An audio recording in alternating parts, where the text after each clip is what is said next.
तीनों निर्दलीय विधायकों ने 22 तारीख को अपना इस्तीफा सौंपा था स्पीकर साहब को। माइक डाउन रखो और हाँ ऐसे रखो मेरे स्पीकर बराबर साहब में को हमने अपना इस्तीफा सौंप दिया था और 23 तारीख को हमने जो है पार्टी ज्वाइन कर ली थी, भाजपा पार्टी भी हमने ज्वाइन कर ली। और बार बार निवेदन के बाद भी जो है स्पीकर साहब जो है हमारा इस्तीफा जो है मंजूर नहीं कर रहे हैं। और एक हमें नोटिस प्राप्त हो गया इनकी ओर से, लंबा चौड़ा इन्होंने एक कहानी लिख दी उसके अंदर कि आप 3 निर्दलीय विधायक जो है किसी के दबाव में, 4-5 और कांग्रेस के विधायकों ने हमारी कंप्लेंट की है, जो अभी हमें नोटिस प्राप्त हुआ है कि हमें दबाव में ये इस्तीफा दिया है या हमारे पर कोई और किसी का दबाव है। तो हम ये बताना चाहते हैं कि हमने अपने स्वेच्छा से इस्तीफा दिया है, हम पर किसी का दबाव नहीं था और ना ही हमें कोई ल्यूर किया गया। तो ऐसे ऐसे जो आरोप लगाए जा रहे हैं हमारे पर, जो कि ये बिल्कुल गलत है। स्पीकर एक कॉन्स्टिट्यूशनल पोस्ट है और स्पीकर जो है आप किसी के दबाव में आकर के अगर ऐसी नोटिस इश्यू करता है तो वो एक किस्म से लोकतंत्र की हत्या है। और बार बार आग्रह करने के बाद भी जो है, बार बार ईमेल करने के बाद, बार बार उनको रिपीटेड रिमाइंडर देने के बाद भी स्पीकर साहब ने कोई उस पर कार्रवाई नहीं की और उसके अवेज में एक हमें नोटिस निकाल दिया कि आप एक्सप्लेनेशन दो कि आपने इस्तीफा क्यों दिया। हम इंडिपेंडेंट है, हम किसी पार्टी से बंधे हुए थोड़ी है। हमने जब इलेक्शन लड़ा था तो आपने अपनी पार्टी का कैंडिडेट दिया था, हम उनको हरा करके आए हुए यहाँ पर। अगर इंडिपेंडेंट पार्टी के होते तो आप उसे एक्सप्लेनेशन मांग सकते हैं। एक इंडिपेंडेंट से आप कैसे एक्सप्लेनेशन मांग सकते हैं, आप बताएं मुझे। अगर कोई इंडिपेंडेंट एमएलए जीत करके आया है, उससे एक्सप्लेनेशन मांगने का कोई आवश्यकता नहीं है। स्ट्रेट फॉरवर्ड जब हमने अपना इस्तीफा दे दिया तो उनको मंजूर करके इलेक्शन कराने चाहिए।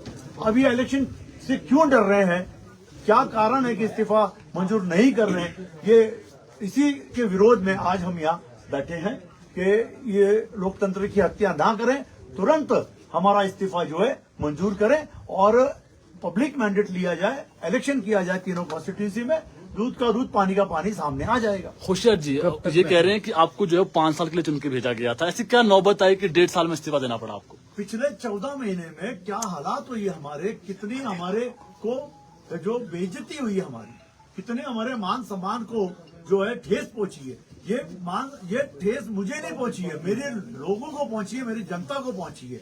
हम अपॉइंटमेंट मांगते रहे, हमें 14 महीने अपॉइंटमेंट नहीं मिली। जो अनाउंसमेंट की, एक अनाउंसमेंट पूरी नहीं हुई। ऐसे तो कई वारदातें जो हम आपको बता सकते हैं। मेडिकल फाइलें क्लियर नहीं हुई, कोई 1 लाख रुपए मांगने जाते तो बोलते हमारे पास पैसा नहीं है, हमारी स्थिति ठीक नहीं है। अपने एमएलए को वो देते रहे जो पार्टी के, जबकि हम 3 इंडिपेंडेंट, हमें हमारा कोई कार्य नहीं हुआ।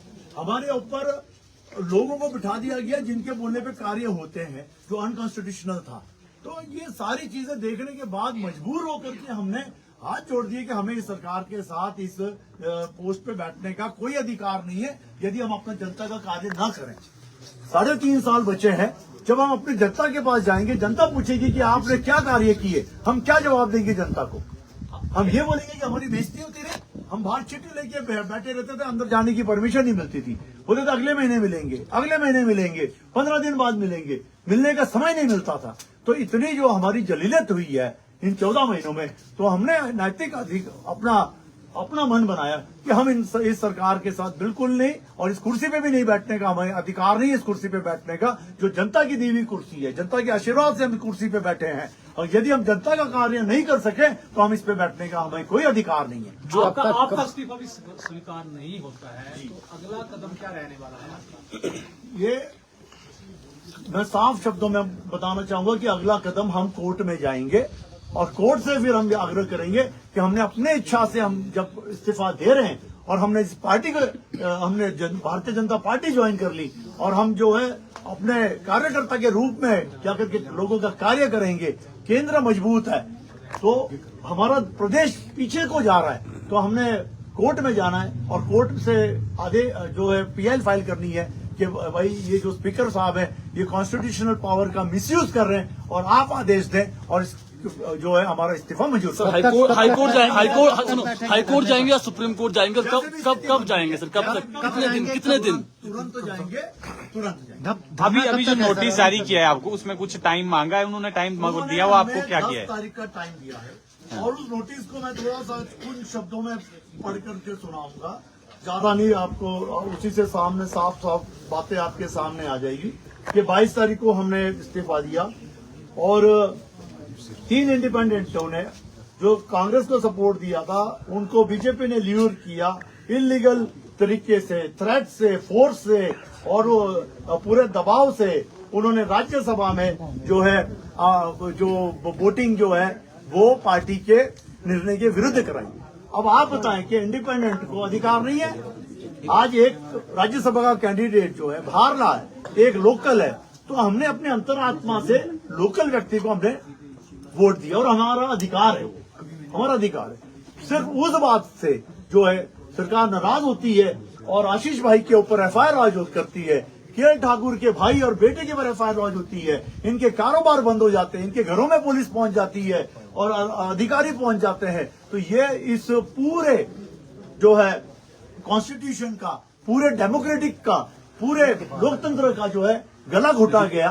तो ये कारण है। होशियार जी, क्या फिर अब 10 तारीख का इंतजार करेंगे या उससे पहले कोर्ट चले बिल्कुल नहीं जाएंगे? करेंगे, क्योंकि हम इंडिपेंडेंट हैं, हम किसी पार्टी के बंधे हुए नहीं है जो हम इनको जवाब देंगे। हम क्यों इनको जवाब दें? हम तो इनके पार्टी के थोड़े बंधे हुए, हम अपनी स्वेच्छा से हमने इस्तीफा दिया है।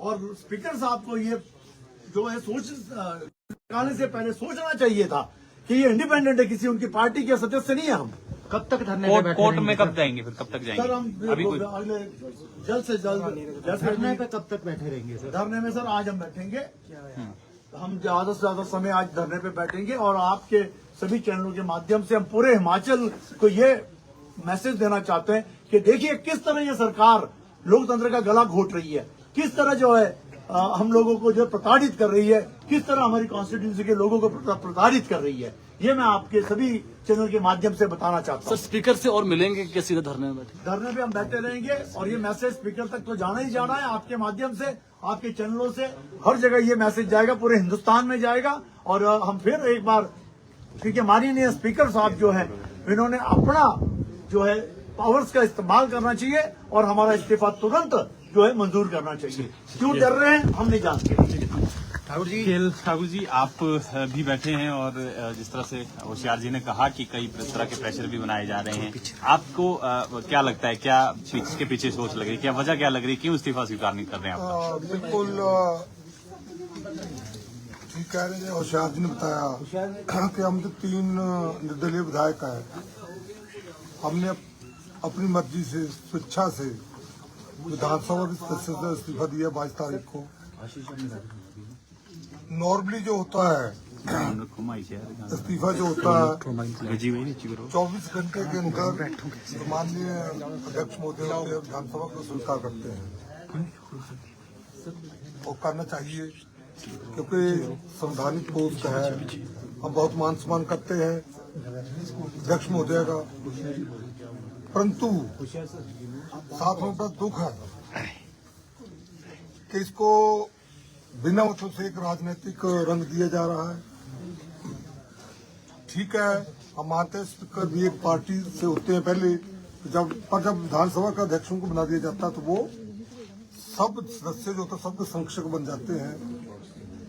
ये हमेशा एक हिस्ट्री बनेगी, हिस्ट्री बनती है कि किस स्पीकर ने विधानसभा का स्पीकर रहते हुए क्या क्या कार्य किए हैं। जो पहले उनका कार्य उस पर मैं प्रश्न करना, अच्छा कार्य वो अच्छा सहयोग दिया उन्होंने, परंतु अब अचानक हमें नहीं समझाता क्यों ऐसा वो कर रहे हैं। ठीक है, उनको जितना करना चाहिए उन्होंने कर लिया। 1 हफ्ता हो गया, हमने रिमाइंडर भी दिया कि हमारे स्पीकर जो रिजाइन स्वीकार करिए, परंतु अभी तक कोई उसका ना तो स्वीकार तो नहीं किया, परंतु साथ उसके उल्टा हमें नोटिस थमा दिया। उसमें जैसे होशियार जी ने बताया कि उसमें अलग अलग बातें हैं कि आप प्रेशराइज हो रहे हैं, आपको राज्यसभा में ऐसे वोट डालिए, आपने आपको नियोग किया गया, ये किया वो किया गया। तो मैं आप सबके माध्यम से और तीनों की तरफ से कहना चाहता हूँ कि दुनिया की कोई ऐसी ताकत नहीं है जो हमें प्रेशराइज कर सके, एलो कर सके। हम अगर डरते हैं उससे भगवान से डरते हैं, या जो हमारी जनता है नालागढ़ जिसके हमें या डेरा की ओर होशियारपुर जो इनकी हमीरपुर की है, जिन्होंने हमें जिताया है, उनके लिए ये हमारा दायित्व है और उनसे ही हम उनकी बात हम मानते हैं। तो इसलिए किसी पॉलिटिकल पार्टी का प्रेशर हमारे ऊपर नहीं था, ना है। प्रश्न ये है सर, अगर प्रेशर नहीं था, क्योंकि मुख्यमंत्री भी कह रहे हैं, तो राज्यसभा के जिस दिन चुनाव हुए उसके बाद से आप बाहर क्यों रहे, हिमाचल से बाहर क्यों रहे काफी दिनों तक, ये प्रश्न उठ रहा है। मुख्यमंत्री भी बार बार कर रहे हैं। अच्छा प्रश्न आपका। बाहर हम इसलिए रहे क्योंकि जैसे ही हमने वोट डाला हमें फोन आने शुरू हो गए। जब हमें फोन नहीं कर पाए तो हमारे जो लोग जानने वाले थे उनके ऊपर प्रेशर डालना शुरू हो गया, बताइए क्या है, कहाँ है, कैसे है। तो जब ऐसी बातें हुई तो हमने सोचा, ये तो हमने वोट डाला, हमने उस टाइम ये नहीं सोचा कि ऐसा होगा कि इतना प्रेशर डालेंगे, ऐसा इतना पीछे पड़ेंगे हमारे। हम तो वोट जैसे होशियार ने बताया कि हमें चूज करना था क्योंकि हम थे इंडिपेंडेंट, ठीक है। सपोर्ट हमने सरकार को किया था, हम कांग्रेस पार्टी को ज्वाइन की, सरकार को सपोर्ट किया था issue based in the interest of हमारी रिस्पेक्टिव कंस्टिट्यूएंसीज, उनके लोगों के हित में कि वहाँ लोगों के विकास के कार्य होंगे, हमारे युवाओं को नौकरियां मिलेंगी जो मिलनी चाहिए, जो जिसके पात्र है, विकास के कार्य होंगे।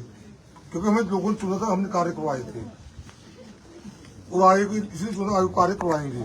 तो हमने जनहित में, अपनी कंस्टिट्यूएंसी के हित में, हमारे कंस्टिट्यूएंसी में विकास के कार्य हों, वहाँ हमारे युवाओं को, क्योंकि हमारी सरकारी नौकरियां भी मिले और प्राइवेट सेक्टर में भी, क्योंकि जो हमारी इंडस्ट्री है वहाँ, तो वहाँ भी नौकरी मिले। परंतु हुआ बिल्कुल उल्टा। मैं ये कह सकता हूँ 14 महीने में एक भी विकास कार्य अपनी कंस्टिट्यूएंसी से कह सकता हूँ, मैं अपने दूसरे निर्दलीय भाई इनसे बहुत डिस्कस करता हूँ, एक भी विकास कार्य नहीं करवा पाई सरकार। वो जो कार्य हो रहे हैं पिछली सरकार के समय के जो स्वीकृत थे यही कार्य हुए। नए ढंग से एमएलए फंड के अलावा कोई भी कार्य नहीं किया। एमएलए फंड का भी हमेशा यही करते हैं कि रोकने की कोशिश करते थे। सर जो आपने क्रॉस प्रेशर डलता था तब वो रिलीज करते थे। तो ये सब सारी ऐसी बातें थी। तो हमें मुझे नहीं लगता था कि हम ऐसी सरकार के समय विधायक रहते, हम विधायक रहें और विधायक रहते हुए 5 साल बाद लोगों के पास जाएं तो लोग कहेंगे ठीक है जी, आपने बड़े काम किए थे पहले 5 साल बेशक पिछले 5 साल भाजपा की सरकार थे, हम विधायक नहीं भी थे। होशियार जी जो थे, अपने आशीष जी थे, ये एक्टिव थे, मतलब पोलिटिकली विधायक नहीं थे परंतु लोगों का काम करवाते थे सरकार से उस टाइम। तो उस टाइम हमने खूब काम करवाए। जब खूब काम करवाए तब लोगों ने बताया हमें, तो 5 साल लोगों को उम्मीद थी कि और काम करवाएंगे ये। 5 साल बाद जब हमने जाना था 14 महीने पे जो हमने देखा ना कि हो नहीं रहा तो उस समय हमने क्या बताना था 5 साल क्या किया। केएल जी सवाल था राज्यसभा हमने केएल जी सवाल है कि आपके फैमिली मेंबर्स पे एफआईआर हुई है किसी पे? बिल्कुल, मेरे ब्रदर पे एफआईआर हुई है। हाँ, और जो ब्रदर के कस्से बंद किए हैं इलीगल तौर पर, बिल्कुल हमारे लीगल है। और मेरे बेटे पे जो है उसके चलान हुए, उसका भी कस्से इलीगल तरीके से बंद किया है। द्वेष की भावना से भांजे के ऊपर भांजे का भी कस्से बंद किए हुए हैं। तो ऐसे भेदभाव किया जा रहा है। ठीक है। धन्यवाद। वो डाला और वो अपनी मर्जी से डाला, क्योंकि जैसे कि जी ने बताया कि हमारा अधिकार है कि हम किसी को भी मत दे सकते हैं। और हमारा जो स्टेट है, आप भली भांति जानते हैं, हम सनातन धर्म को मानने वाले हैं और हम उस व्यक्ति को कैसे वोट कर सकते थे जो राम मंदिर के खिलाफ मुकदमा लड़ रहा हो। तो ये मुझे लगता है अगर मैं अपनी फील्ड में जाके भी लोगों से पूछूंगा कि भाई आप बताइए कि मैं किसको, क्योंकि मैं अगर वोट कर रहा हूँ तो मुझे कंस्टिट्यूएंसी है, जो मेरे लोग हैं उन्होंने चुन के भेजा है यहाँ पे, और उनकी भावनाओं को देखते हुए मैंने मत जो डाला, हम तीनों ने जो वोट डाला वो डाला हर्ष महाजन जी को, जो कि हिमाचल के हैं और वहाँ पे राज्यसभा में चुन के जीते।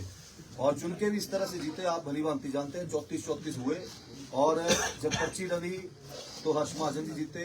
ये प्रत्यक्ष रूप से ईश्वर ने अपनी उपस्थिति दर्ज की और हमें भी उससे हौसला मिला कि जो हमने निर्णय लिया है भगवान हमारे साथ है। दूसरी बात, जब ये सारा प्रकरण हुआ उसके बाद मुख्यमंत्री जी ने झूठे मुकदमे दर्ज करना शुरू कर दिए। जो मेरे परिवार का कारोबार है, चाहे कंस्ट्रक्शन कंपनीज हैं, उनको वहां पे काम कार्य जो हैं रुके हुए हैं, मतलब जो कार्य चले हुए थे उनको बंद कर दिया। जो भी मतलब जितना भी प्रताड़ित कर सकते हैं वो हमारे परिवारों को और हमें किया गया।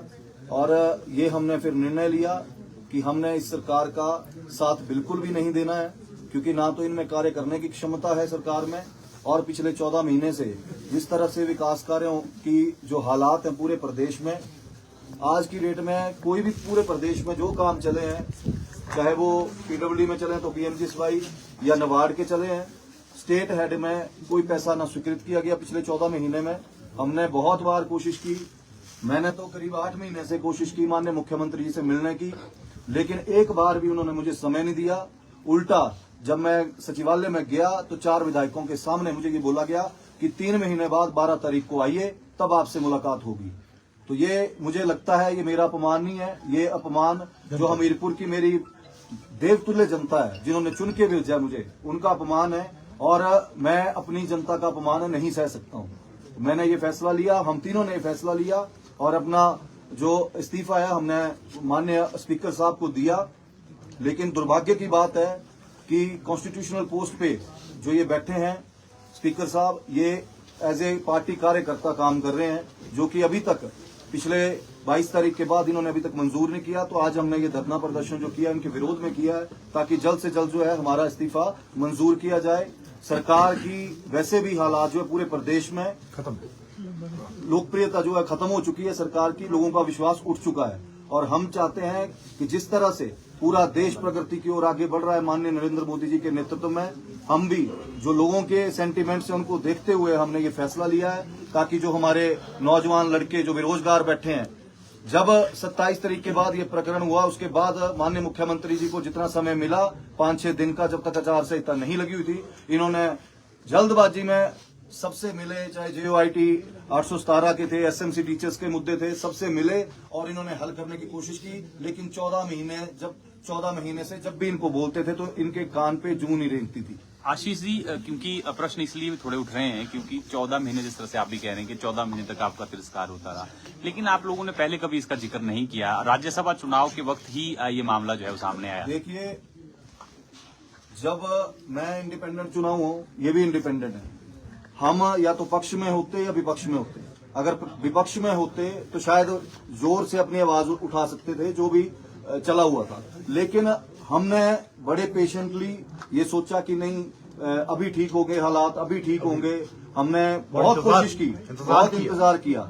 और आप खुद सोचिए कि जब माननीय मुख्यमंत्री जी बोलते हैं मैं गरीब आम परिवार से हूं, हम लोग भी आम परिवारों से उठे हुए हैं, हमारे भी कोई लेगेसी नहीं है पीछे, अब खुद के दम पे आए हैं, लोगों के आशीर्वाद से, महादेव की कृपा से यहाँ तक पहुंचे हैं। लेकिन जो गरीब परिवार से व्यक्ति अगर इतने उच्च पद पे बैठता है और इतना अहंकारी हो जाता है कि वो लोगों से विधायकों से मिलना जो 1 लाख लोगों को रिप्रेजेंट कर रहे हैं, उनसे मिलना भी उचित ना समझे, तो मैं समझता हूं वो लोकतंत्र की हत्या तो अगर किसी ने की है इस प्रदेश में तो मुख्यमंत्री जी ने की है। और जब ये राज्यसभा के चुनाव हारे, मैं तो समझता हूं कि नैतिकता के आधार पे इनको इस्तीफा देना चाहिए था, और इन्हीं की पार्टी को कोई और लीडर अगर कोई, शायद मैं समझता हूं कि अगर किसी और को ये बनाते तो ये स्थितियां तब भी सॉर्ट आउट हो सकती थी। लेकिन तब भी इनको इतना मोह है इस कुर्सी से कि ये कुर्सी डूब जाए लेकिन ये छोड़ेंगे। आपके खिलाफ एक मामला भी दर्ज हुआ है, सरकार को गिराने का षड्यंत्र का आरोप उसमें लगे हैं। मैं पहली बार चुना हुआ विधायक हूं, ना तो इस तरह की राजनीति मुझे करने आती है, ना ही इस तरह के मेरे संस्कार हैं कि मैं इस तरह की खरीद फरोख्त की राजनीति में जाऊं। दूसरी बात, कोई भी ऐसा विधायक नहीं है 9 में से जिसको कोई खरीद सके। अपनी स्वेच्छा से मान सम्मान की लड़ाई है, और मान सम्मान की लड़ाई जनता के बीच में जाके लड़ी जाती है। अगर इतना ही प्रदेश सरकार को और मुख्यमंत्री जी को अपने ऊपर भरोसा है तो इस्तीफा मंजूर करें, और मुख्यमंत्री जी के गृह जिले से हूं मैं, वहां पे आए, चुनाव प्रचार करें, लोगों के बीच में जाएं।